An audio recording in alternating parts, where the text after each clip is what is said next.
I would like to ask our panelists if you could begin with a brief introduction of the work you are doing and what you enjoy most about your work in the private sector.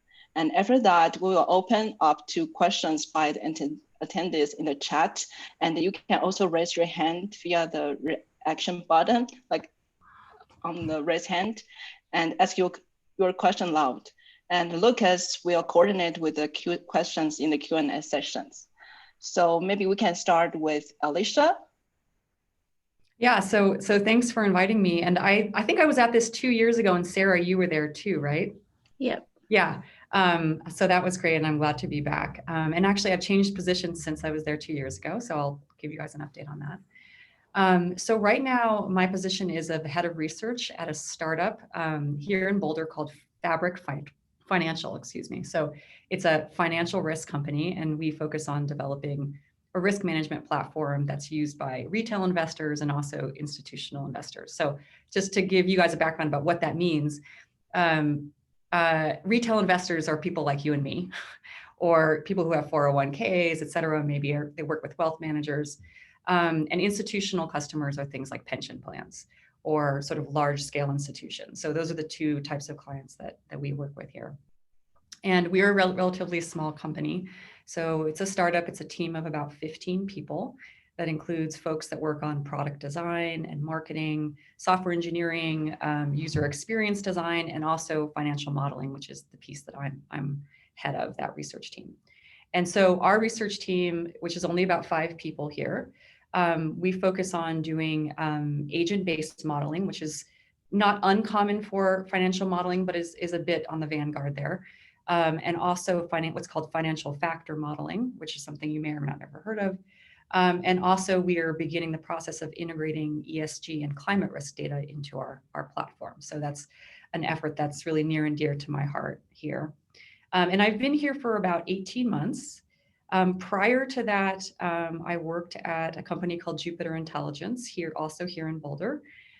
Jupiter Intelligence, who you probably have heard of because it was formed from a number of people out of NCAR and NOAA, is a physical climate risk analytics firm.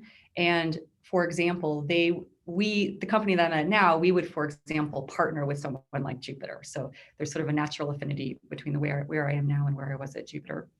And when I was at Jupiter, I wore a number of different hats because it was also a startup.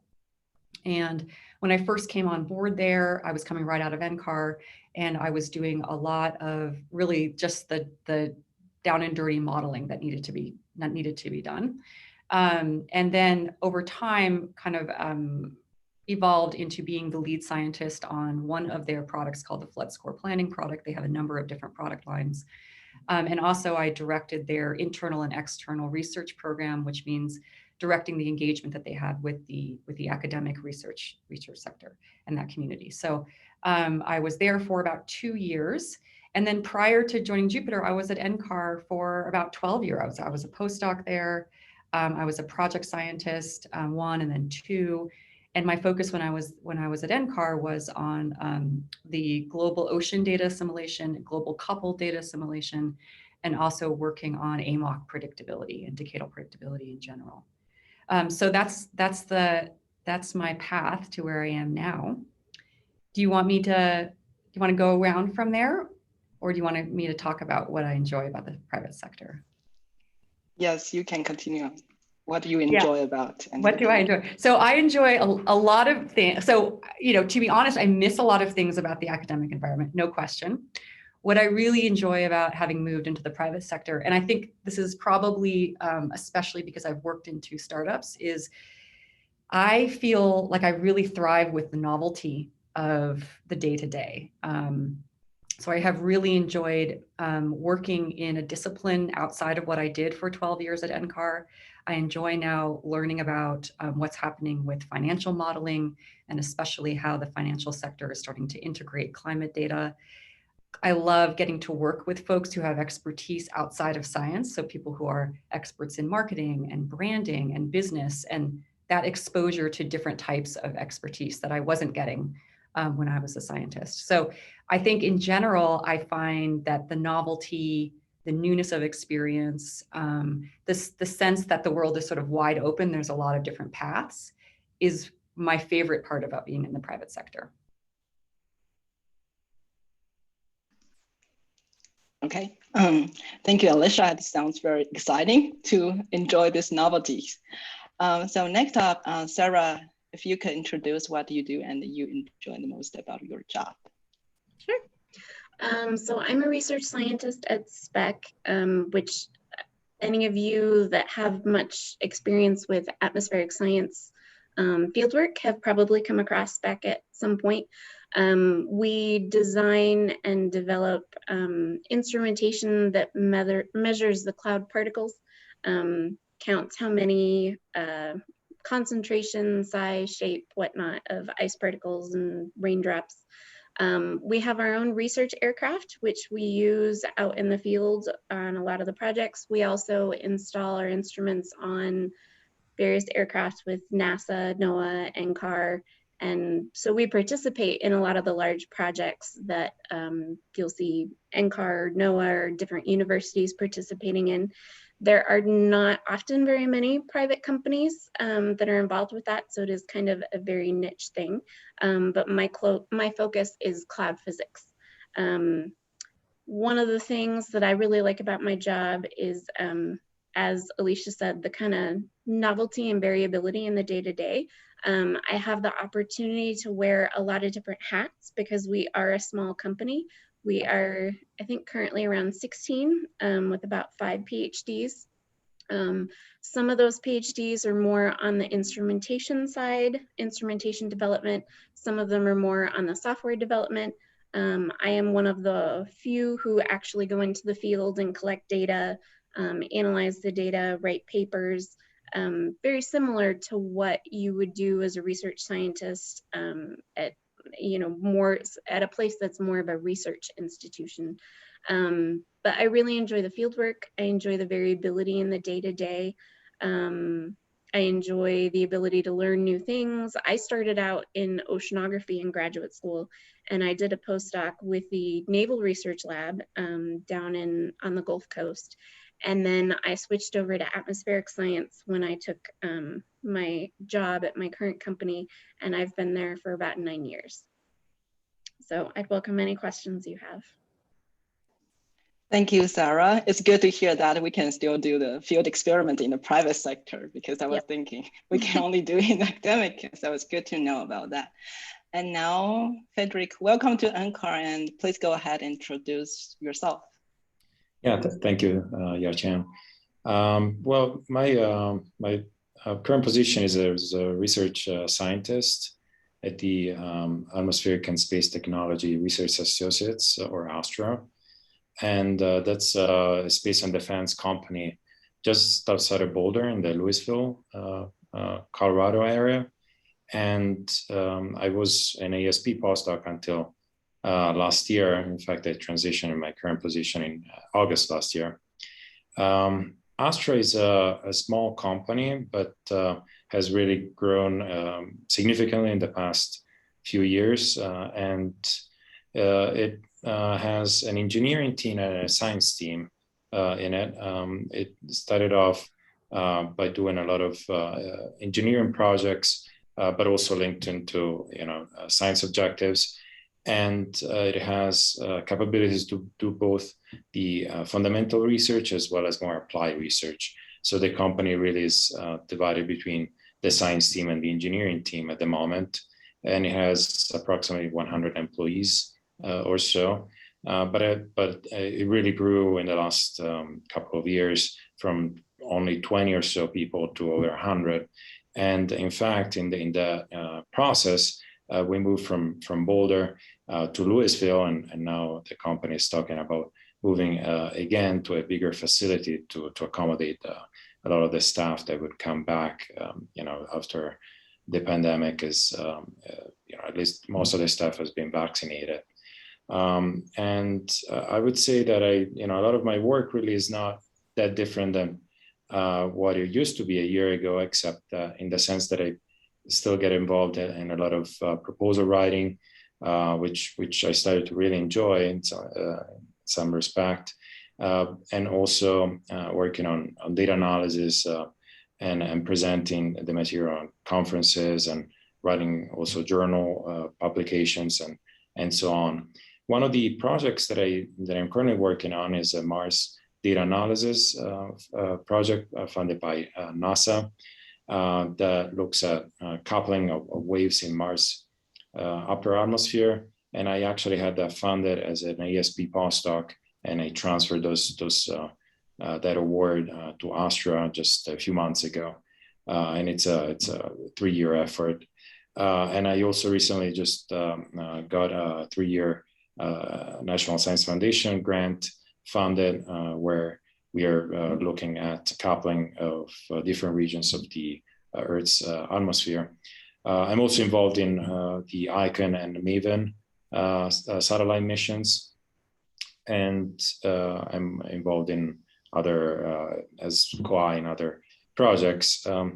Also, I would say that in terms of what I enjoy the most about the private sector so far has been seeing the very large growth in the company, which creates some challenges in the management to really accommodate this growth, but it also means that a lot of new projects are coming through, and there is a lot of excitement all around the company, and every day is really different here. Okay, thank you, Federico. It sounds very exciting to have every day is very different compared with the academic life. It's very helpful to hear all these perspectives. And so now we are open to the Q&A sessions. So if all the attendees, if you have questions, you can put in the chat or just raise your hand, and Lucas will coordinate that. And so while we wait for some questions, Lucas may have some questions he would like to ask first. And you, sorry, go ahead. No, okay. So was wondering, I think it might have been a difficult decision to switch to the private sector or not. I don't know. I would like to pick your minds on that. Why did you decide to switch to a private sector career? Well, I can share my process. So when I was at NCAR, I was a project scientist, so I was soft money funded. And while I didn't have trouble raising funds, I didn't see that as being a sustainable way to spend the remainder of my career, to be honest. I think probably if I had been a hard money scientist, I may not have left, actually. But I just didn't want to spend the rest of my career in a continual battle to raise funds and to work generally in a resource limited environment to do the projects. And so I think that was the tipping point for me. For me, it was the realization suddenly, like, if I know I can't spend the rest of my career as doing soft money science, then I want to start the next phase. But of course, there are so many things you give up with academics, and I definitely felt the pain of giving those things up when I did. So, yeah. I can speak next. It's for me, it was the quality of life. When I was finishing up my postdoc with the Naval Research Lab, they offered me a full scientist position, permanent position there.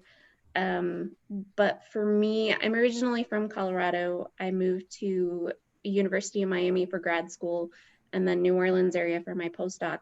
I'm an avid skier, hiker, horseback rider. I love being outside.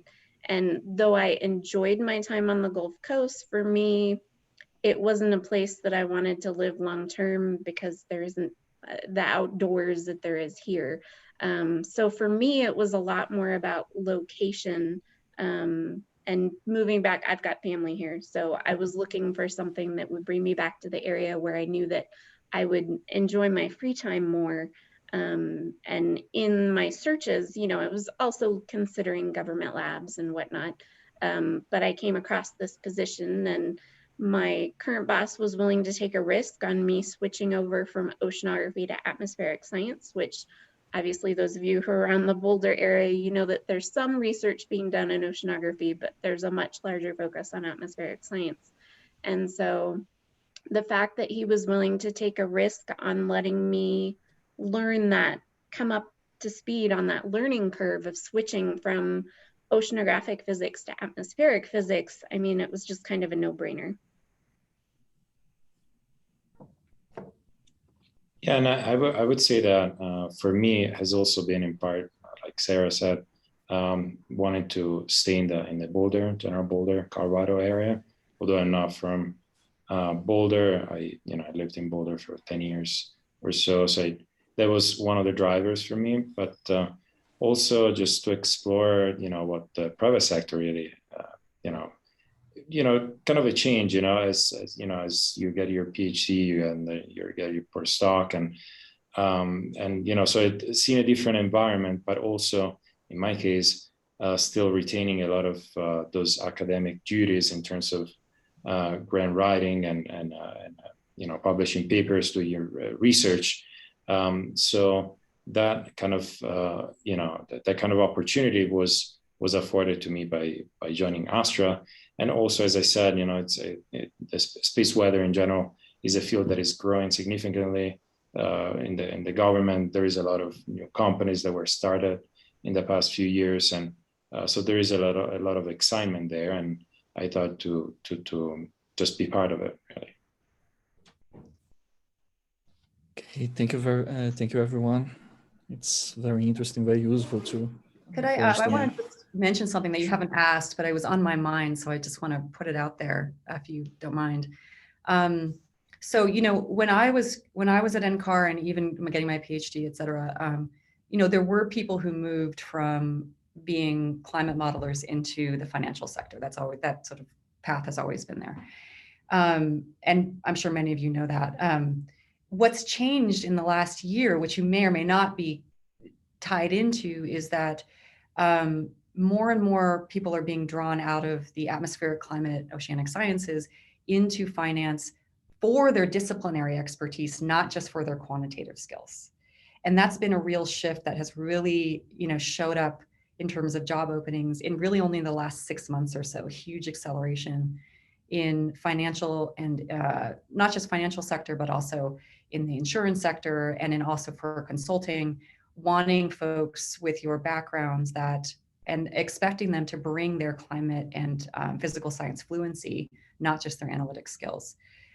So it's really a pretty frothy market right now for folks with your skills. I don't know how aware the group is about that. Does anybody want to give some feedback about how obvious that is already to you guys? Because if not, I can share with you maybe some LinkedIn groups, et cetera, which are climate change professional groups that could help you kind of insert yourself via LinkedIn to where all those job ads are coming out. Yeah, I think that will be very helpful if you can share with us about that. And I also think that's also a very important question, like how do you transit from academic to the private sector? Because what we are educated is, and we are exposed with more like academic opportunity and probably the government, but not very much on the private sector. But you mentioned like in this years, like it's a boost of the increasing opportunity. So probably all of you can also share more detail. How do we transit or how do we explore those opportunities to us as an introduction for us to explore more on the private sector? So we can start with Alicia and Sarah and Frederick later. So is this on tips for how to get connected? Yeah, I mean, I think obviously the answer is always the same, which is networking. Everyone always says it the same thing. And it is a lot easier now with LinkedIn, I have to say. I mean, there's just a huge sort of community of networkers who are constantly doing this. And if those of you who are looking for jobs should have profiles on LinkedIn if you don't already. And sorry, I'm just seeing a question here for me. And so, for me, what I have found useful for me, now I can't speak for what's useful for everyone, is is I tend to generally be a yes person. So like when interesting opportunities, interesting conversation presents themselves, I simply walk towards those, use my curiosity, et cetera, to find out what it is that people in there who are looking to hire, what it is they're looking for, what it is they're expecting, what are their pain points, et cetera. And to try to have those conversations instead of just going through the normal, I'm just going to send in an application, et cetera, which is, so it is hard, right? It takes a lot of courage to be kind of out there in that networking facility, but it's really, I think, worth it in the end, especially when you're looking for a job that's outside of your disciplinary expertise or something that's really out of the ordinary. Just having that, putting yourself out there process is pretty helpful. I have a question here for Alicia. You were saying about how you could, a lot of people were using their skills to move to the financial market. I have a question from Erin Doherty, asking you if you see this market continue to grow. Sorry to take a step back. Yes, I mean, it's really, when I say it's frothy, I'm not joking. I mean, there's just this huge demand right now for folks with backgrounds such as yours. What is interesting about that demand is that, and this is the experience I've had in just interacting with recruiters, et cetera, who are trying to hire out of the climate sciences and the atmospheric understanding sciences, is a lot of times companies who are hiring folks like you don't actually know what they're going to be doing, right? They know they need people with your background. They know that that's coming, that it's going to be a trend for the next 20 years. But typically, there's actually a lot of openness in terms of defining what those roles are, deciding what the agenda for the company might be around climate, et cetera. So it's really a pretty also exciting place to be, to bring your sort of research chops in the sense of your own kind of, which all of you have, which is defining what you do, using your own agentic ability to, come up with your own mission. It's sort of a special time, I think, for that as well. That won't always be that way, but I think there's a special window right now where climate scientists are getting to define what they do within some of these financial companies. Okay. I have a question here for Rick Schultz. I think it's more broad, would be of interest for most people here. He's asking, how did you all find your current jobs? Did you could apply online, or did you have existing connections with people at the companies? What are the best job boards to look for private sector atmospheric science jobs? I think it links to what you were saying about it's very important to have a LinkedIn account and make your network of connections, right?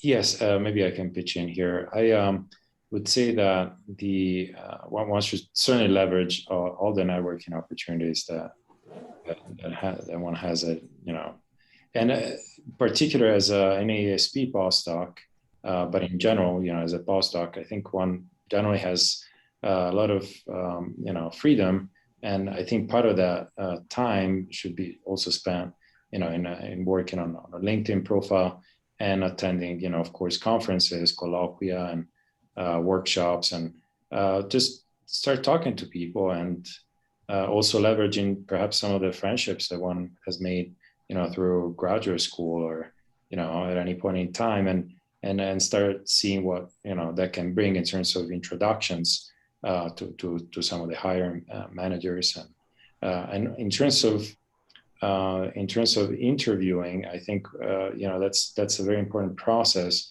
and the more that one does it, the better the better you become at it. So you got to start somewhere, and but do believe that you do improve over time, and you partly have to sell yourself, when you're doing interviews, and of course, if you oversell yourself, then it's obvious, but you also shouldn't be too shy to just speak and to share some of your skills that that are probably very much needed in the company if you even just got an interview in the first place.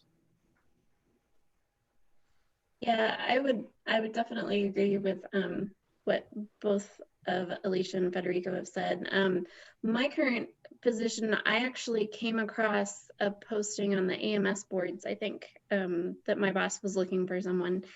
And as I said, since I was looking to transition back to Colorado and I was kind of exploring, and my background was oceanography and trying to figure out how I could make a step into something that would move me back to Colorado potentially. I took a look, when I saw the ad, I looked at the company website and I started looking at what they do. And I said, well, it's daunting if you just think of moving from an oceanographer to studying cloud microphysics. But when I started looking at it, I'm using optical instruments in the ocean to look at turbulence and particles and, movement of the water. And they're using optical instruments to study particles in the atmosphere, which is just a different fluid. So I actually did email my boss, my current boss, and I kind of drew some parallels between my skill set, what I had been doing and what they've been doing, just expressing general interest and asking if I could find out some more information about the company, because I figured it was a long shot to get the position.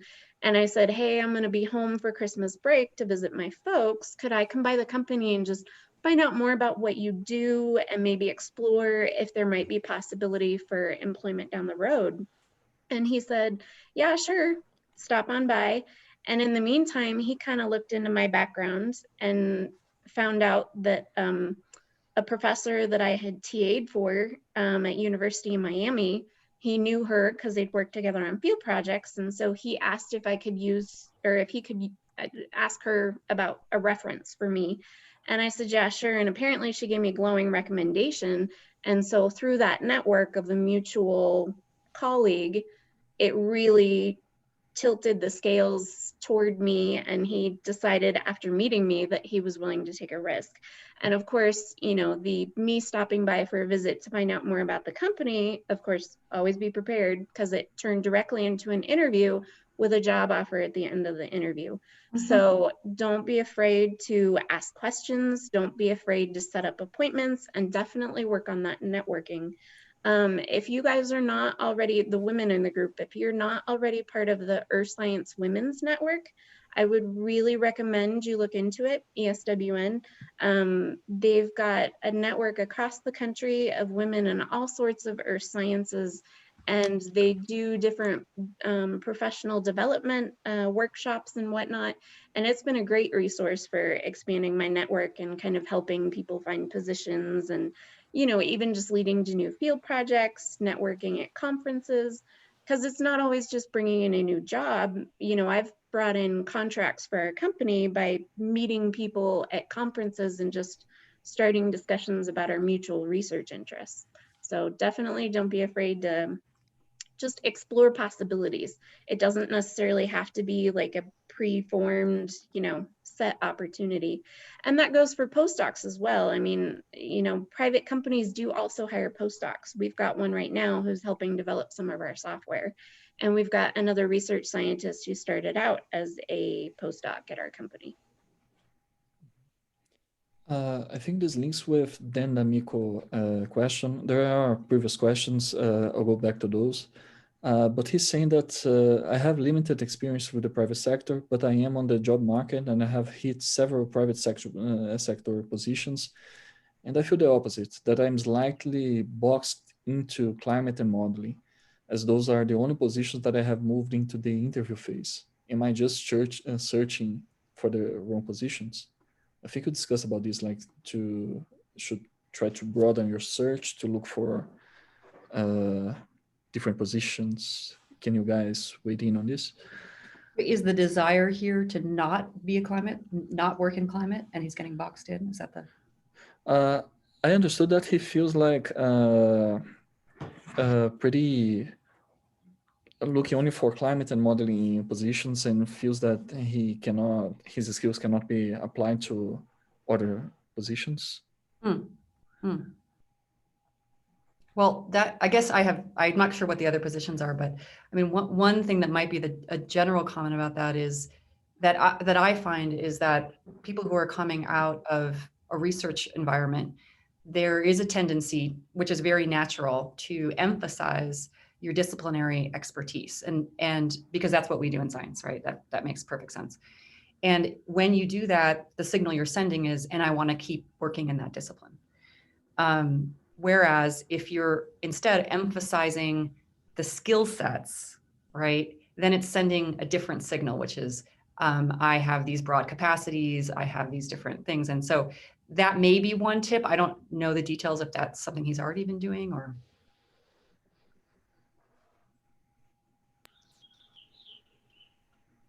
Dan, do you want to ask something directly to them? Dan said that. He said like data analysis or natural hazards and risk. Yeah.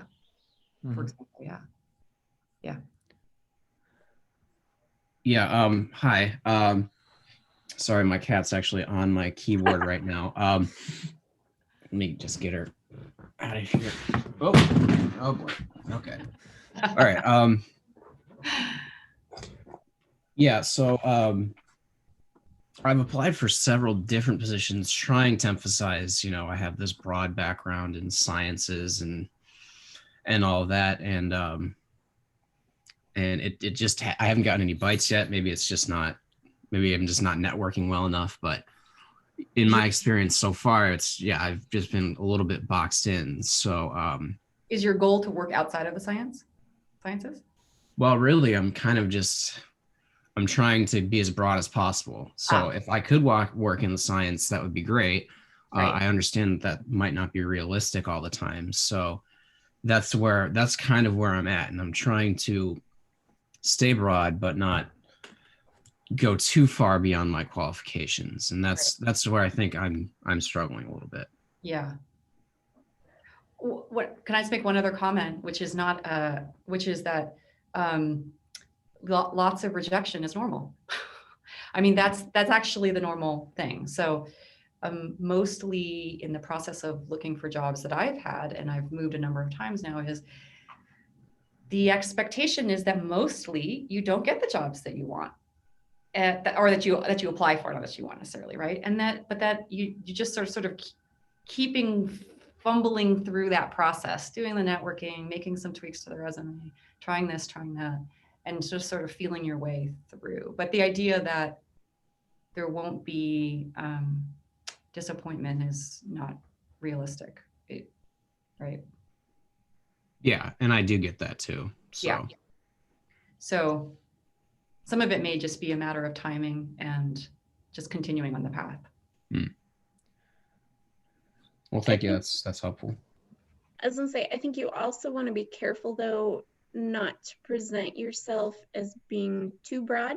I know I've certainly done that when I've been looking for things in the past, because you want to present yourself as a unique individual who brings really good skill set to the table, and you want to kind of show where you think you might be able to fit in.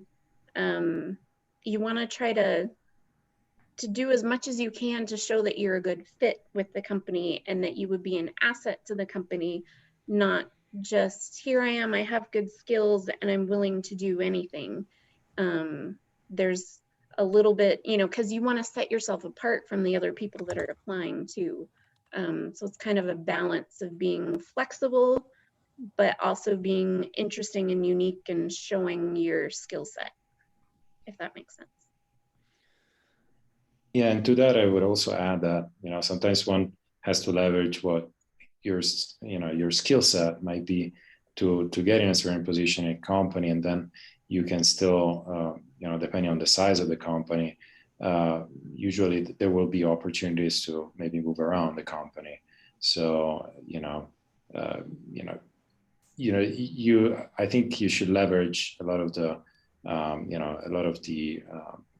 skill set that you probably have through graduate school and whatever your background is. And I see in the chat there has been a little bit of discussion on academic resume versus a private sector, CV, or the opposite rather, the academic CV versus private sector resume. And those are very different. And, of course, one should be very aware of, of the differences and how to write those and leverage some of the resources also that I remember ASP had when I was a postdoc and others to make a very effective resume if the goal is to find a job in the private sector. Okay, Val asked a question here that I think many of us wonder about how to go about it. She asked, do you think it's a good idea to read papers or read up on the work of a company and then email a staff member or call and ask more about the work at the company? Or is that too pushy? What do you guys think?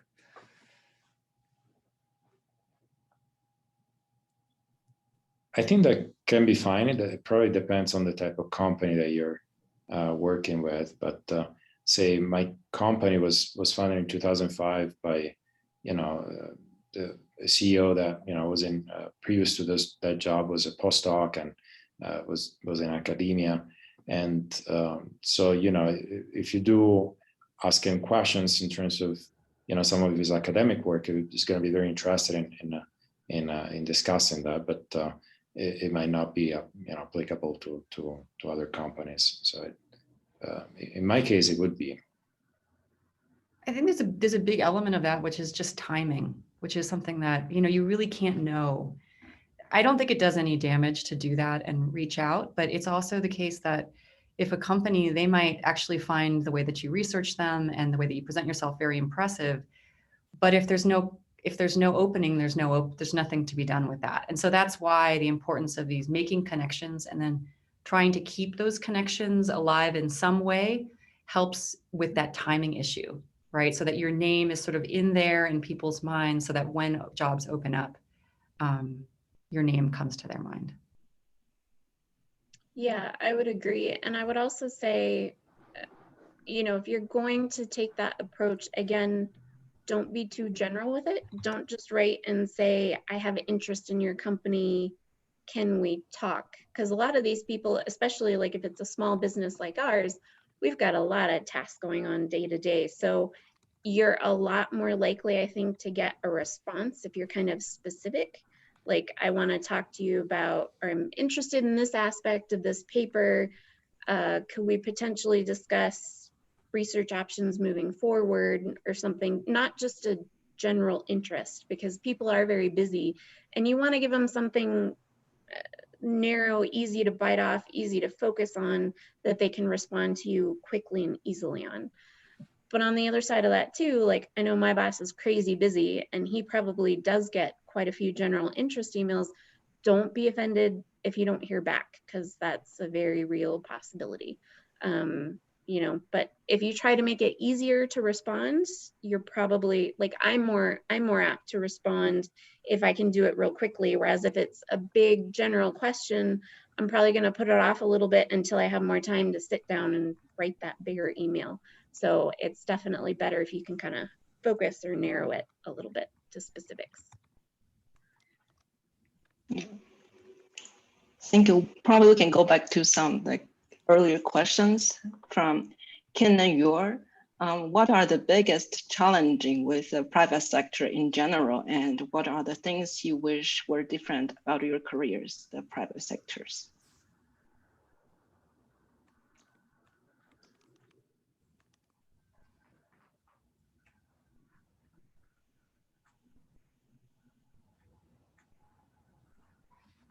Well, I would say that some of the challenges are certainly, in my daily work, being able to carry those projects that I'm involved in, just basically without much or any supervision.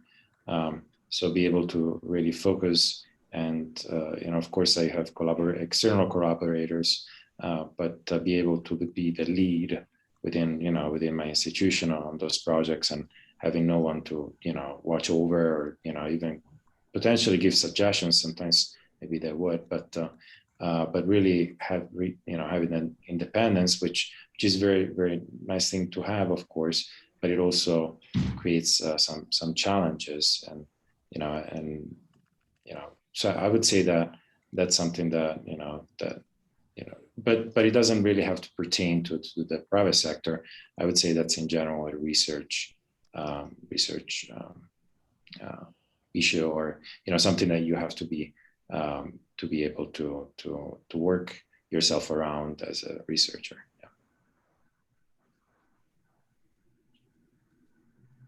Yeah, for me, it's what I miss a lot from academic work is having a community of people who all are working on the same problem collectively, even if that's not in your immediate research group, just sort of tends to be a kind of a global community who all are working on your same problem and who sees it that way. And not having that is something I really miss. Because I think in a lot of cases, the experience of being in the private sector, certainly for me, has been one where you're in a very small team. So as you just pointed out, you don't have a whole lot of people to run your ideas by. You're kind of expected to be your own private little expert, right? They hired you to be that expert. And then also, that there's definitely not as much open communication going on, because companies are much more tight about the information they have and their plans and their processes. So I also miss the sense of openness, open communication, and like just total authenticity that I experienced in the academic world. Yeah, I would second what Alicia said. That's one of the biggest things I miss is the the scientific collaboration, the deeper science discussions that you'd have with like your grad school or postdoc office mates or whatnot. One of the nice things about, since I'm still involved with the field work on these big projects, is that when I go out in the field for a month or two at a time, I do get to kind of have some of that with the other teammates that are on the aircraft, from NOAA and NCAR and the universities and stuff. So I do get exposed to that again when I'm in the fields, but when I'm back in Boulder analyzing the data and writing papers, we're such a small team that everybody's focused on, I'm focused on analyzing the data from the last projects, but the coworkers that were helping me in the field, they're working on SBIRs, Small Business Innovative Research grants, where we're developing new instrumentation or new updates to our old instrumentation, or modifying our instruments to put them on, instead of an aircraft, a tethered balloon or something. So it is a little more isolating being in the private sector. Okay, thank you.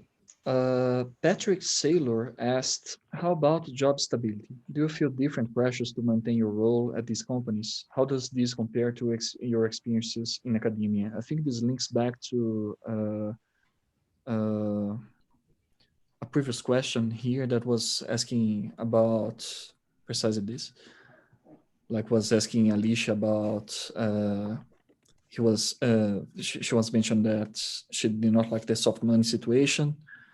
And he was saying that, okay, but if you don't have a client, then you don't have a job. So how do you guys deal with that? So, I mean, it feels like, to me, I would categorize that as the question of how does one feel about uncertainty or kind of job insecurity? And just to, my experience with soft money was not one of insecurity per se, but of an endless cycle that had no end. But okay, so let's put that aside for a second and say, I definitely experienced that. I feel that my job is less secure. Every job I've had since I've left is less secure, for sure. And yet I don't feel like I hold the sole responsibility for that. So I feel that insecurity is collectively held by the companies that I'm working for. And so that's the weight that holds for me is a lot lighter. And the other experience I have is that once I entered the private sector, what I started to experience was it's actually very common for people to change jobs, for companies to go under and change jobs. That movement is much more acceptable and much less scary once you've made the leap out of an academic position. Yeah, I would also agree with Alicia, and I would say that when you're in soft money funded, in my experience, you at least are bringing in some of the funds that pay your salary for a few years. I had So you can kind of plan ahead in some ways in that way. Whereas if you're in the company, things might just break, and whatever, the company might just have to make different choices, and you might be laid off without really knowing it. Now it's not really something that I've experienced here at Astra, but of course know a lot of other people in other companies that have experienced that. So but one should also leverage the other opportunities. So if you I think should also think ahead in that case of other opportunities that are there, and what you would do next, if you were to be laid off at your current job. And in academia, there is a lot of that soft money finding issues, and as a project scientist, for example, at NCAR, one would experience some of that. But I also think that, if you do your work, every day, then, and you're successful in what you're doing, you generally shouldn't have to worry about that. I mean, of course, it's easier said than done in certain cases, but yeah. Yeah, I would second what these guys would say. And I would also say that, if you work for a private company, there's usually multiple sources of income as well. Like I said, we write proposals to go out and participate in these larger research projects. So we write proposals for NSF and NASA, much like you would at a university. We also write SBIRs, as I mentioned, the Small Business Innovative Research. So we get funding from the DOE, NASA to develop instrumentation. We also sell our instruments, so we have some income from that. We sell them to government agencies, universities, NOAA, Navy. We also, because we have so much experience integrating our instrumentation at different points on different aircraft, we will also get projects from foreign governments who want their own research aircraft. They'll bring us in to help them select the appropriate payload, figure out how they're going to integrate them all on the aircraft, and whatnot.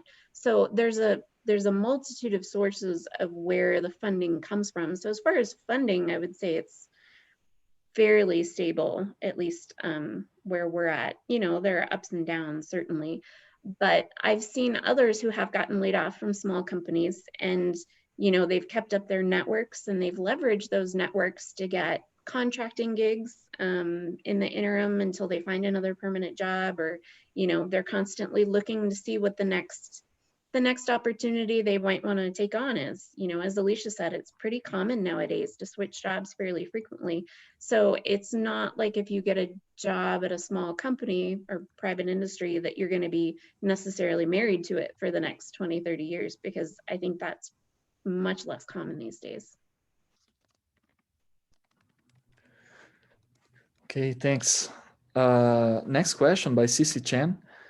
From your experience, what skill sets are private sectors looking for that are different from the academia? Or what kind of skills did you develop to prepare for the private sector jobs?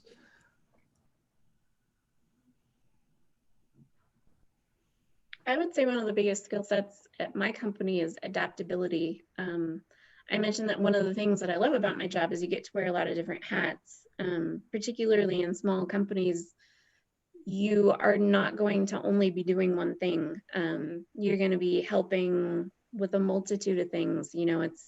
For me, it's everything from writing papers, writing proposals, analyzing data, collecting data, troubleshooting instruments that aren't working in the field, helping out with reports, government reports, and a little bit of we don't have a business manager at the moment, so we help out with some of the, financial side of the company, software development. It's customers come to us and say they want a specific application of something, and we jump on it. You're going to be doing a multitude of things. And so one of the biggest things I think that my boss looks for is the adaptability and the willingness to contribute and to help out where needed and show that you can get it done.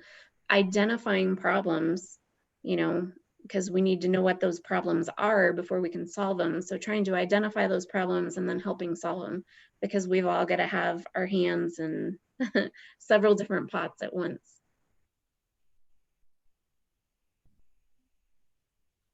Right, and I would agree with Sarah, and I think it really depends on also the size of the company, and if you're working on a larger company, you might be working on something more focused for a longer period of time, whereas if you're in a small company, especially if it's very small, less than 20 employees or so, then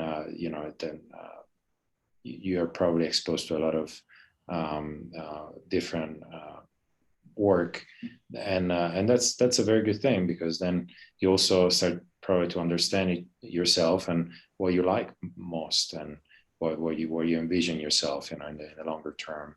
In my company is again about 100 people, and there is a science team, an engineering team, and they're doing very different work, but there is opportunities to collaborate internally, of course, on different projects, and once you do that, you're also seeing you also learn in the process. So I would say that can be a challenge, but that's also something that that adds value to your skill set. Yeah, and I think along those lines of adaptability, I think for me, what I found was that the training that I had in statistics, in coding, and in general data analysis, as opposed to the disciplinary expertise, those tend to be obviously deeply transferable, right? I mean, when you understand spatial statistics, you can work in a lot of different realms very successfully. When you're able to code with fluency, you can make a lot of progress in a lot of different fields. So I think those types of skills will really allow you to enter into most environments and make very rapid impact, right? As you're trying to build up your sense of the disciplinary, that whatever the new discipline might be, the new disciplinary expertise that you need. Okay, thank you. Ernesto Munoz asked, how does the private sector measure progress? Is it based on patents, royalties, clients?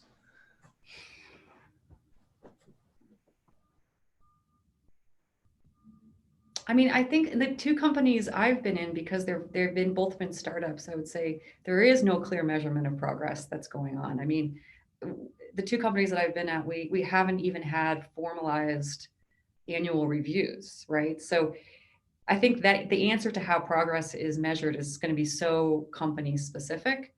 Yeah.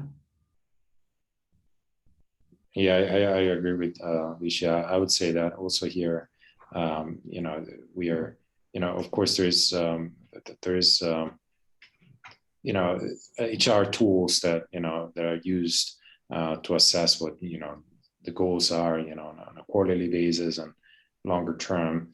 But then the way that they're enforced or really used is unclear, in the sense that it kind of depends on in the management.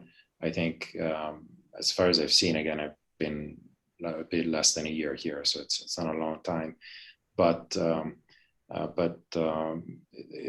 it becomes different once you move outside of the academic world, I think, because there is a little bit less transparency, right, to some extent.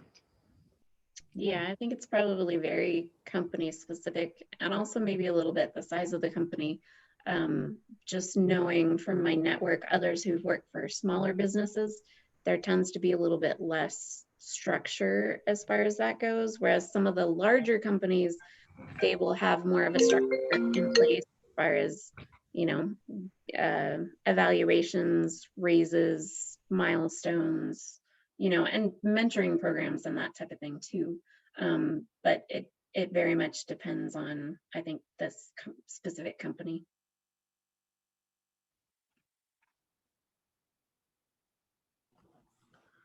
Okay, thanks. Next question by Gabriel Dima. What's the work policy at private companies? How many hours are you expected to work each week? That's probably also very company dependent. For our company, it's also dependent on what season it is. If it's field season and we're in the middle of a field project, I'm probably going to be working 14 to 18 hour days, 7 days a week for as long as I'm in the field, you know, unless the aircraft's down for a day, and then I might get one off day, but usually that's to work up data and look for problems that we haven't uncovered or encountered yet. But when I'm back in the office analyzing data, if we don't have any pending deadlines, then I can get by with closer to, you know, between 40 and 50 hours a week. There's quite a bit of flexibility in the schedule, which is very nice. As long as you're, you know, communicating with your superior, there's a lot of flexibility as far as being able to come in a little late, leave a little early, you know, for appointments or things, or flex time or that type of thing. So it probably kind of depends on what specific, you know, activities the company's engaged in. You know, I don't know. I'll let Alicia or Federico speak to other focuses. Yeah, I would say that, you know, here, because we're a defense company, we do have to report time on a daily basis. And so, you know, you can choose on being an 80-hour 2-week schedule. And that's what you're generally expected to work. And, you know, but you do have significant freedom, you know, in terms of where to work and when to work, as long as, you know, the work is done. And what else did I want to say there? I would say that, you know, the, you know, in general, in a professional job, you know, you tend to work more than the general 40-hour weeks, no matter what, you know. But at least, you know, you get to, you know, in certain environments, at least in mine, you get to also choose where to invest that time, which is a great thing. Yeah, I'll also add, there is also expectation, particularly in my company, that, you know, you might put your 8 hours in at the office during the day, but you're going to be expected to respond to emails evenings and weekends. And, you know, some people don't like that. They like to push back a bit on that. You know, and it's something, if you take it up with your boss, that's one thing, but it sounds from, again, my network, it's a lot more common, at least in the private sector, for expectation that you're going to be available to answer emails as problems come up, or, you know, people are, it doesn't just stay at the office, it comes home and you need to be willing to respond to things. Yeah, I mean, I agree that but I feel as if it's a very company culture specific. Again, the number of hours worked is going to be set by the company culture, I think, maybe even more than the company deadlines. And I certainly think that this issue around having no separation between work and home life is an issue that's changing. So I would agree with Sarah that when I, for example, started at Jupiter, there was a lot of expectations coming from the CEO and the COO who had been coming out of Silicon Valley that we would be on call all the time.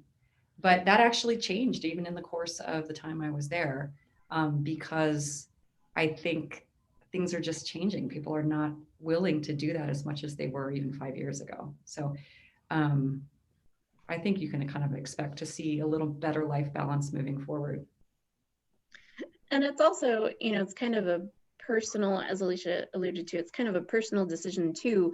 You know, you want to show that you're a team player and you want to show that you're available and, you know, that you're helping out, but also don't be afraid to draw the line on your personal time. You know, I've certainly had to do that in my current position. You know, you've got to decide for yourself of what's a fire and what's not, and, you know, how much of your time you're willing to commit to that. Because I certainly carve out time on my weekends where I just say, I'm not going to be available. This isn't a fire. It's something that needs to be addressed, but it can wait till tomorrow.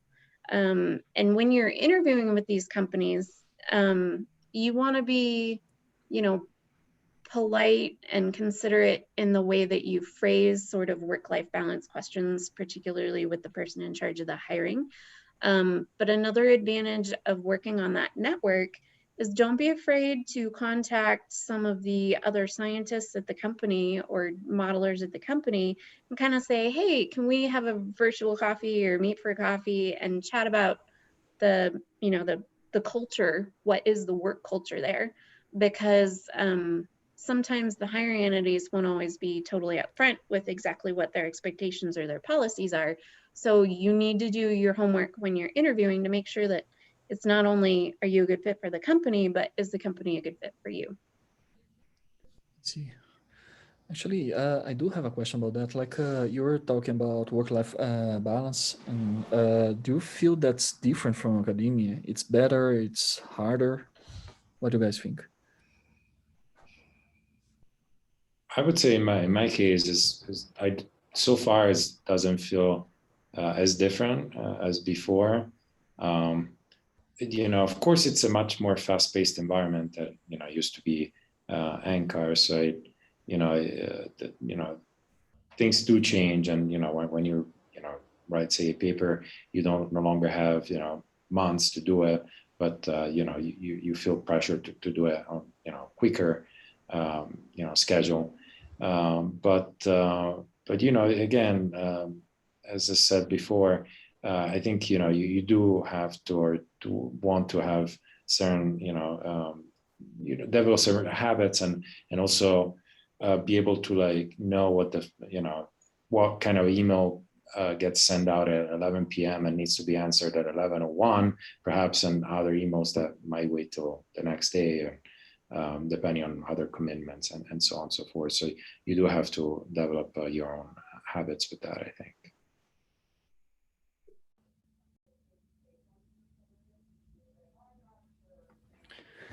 Okay, Val asked a question here, like, compared to doing research in academia, do you find that you appreciate having external deadlines that provide more structure to your week, month, or year? I think it links to what you were saying.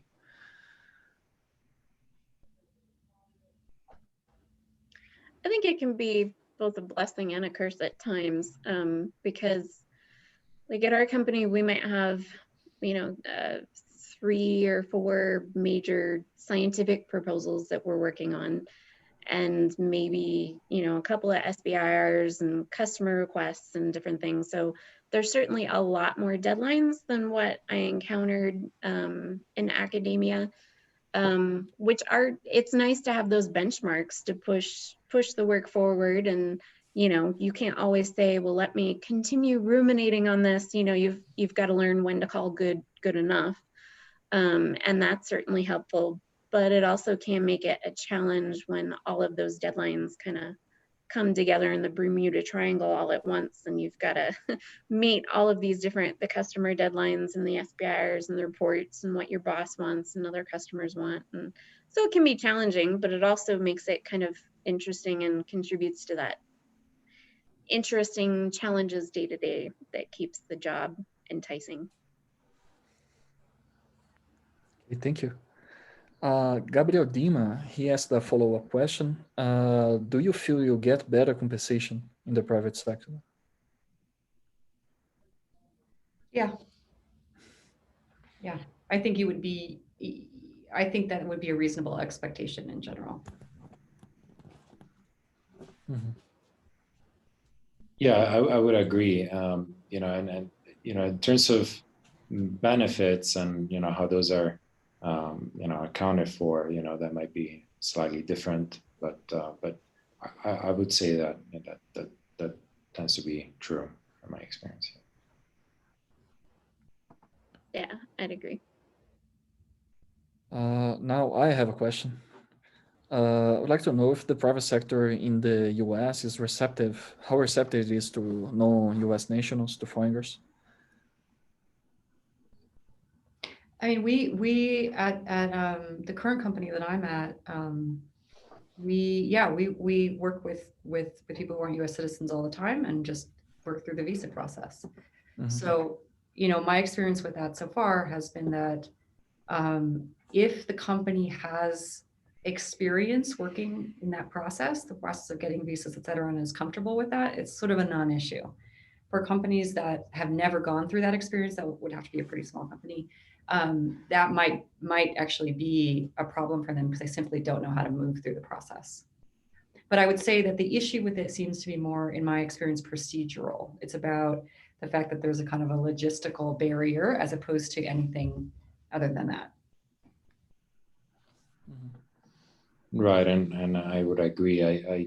You know, I think it also depends on probably your industry. If you're in defense, you know, it tends to be harder if you're not a citizen to get certain positions, a U.S. citizen, because of you know, issues with clearances, security clearances, and so on. But you know, in my experience, and you know, I became a resident, a U.S. resident, you know, several years ago. You know, it does help, you know, but a lot of companies are not necessarily looking into that. You know, they'll be willing to help you, you know, at least in that regard.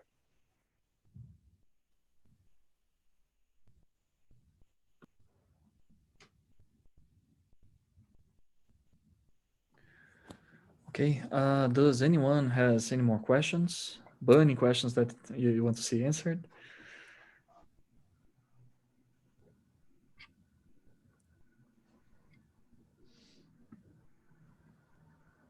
Any question that I missed on the chat?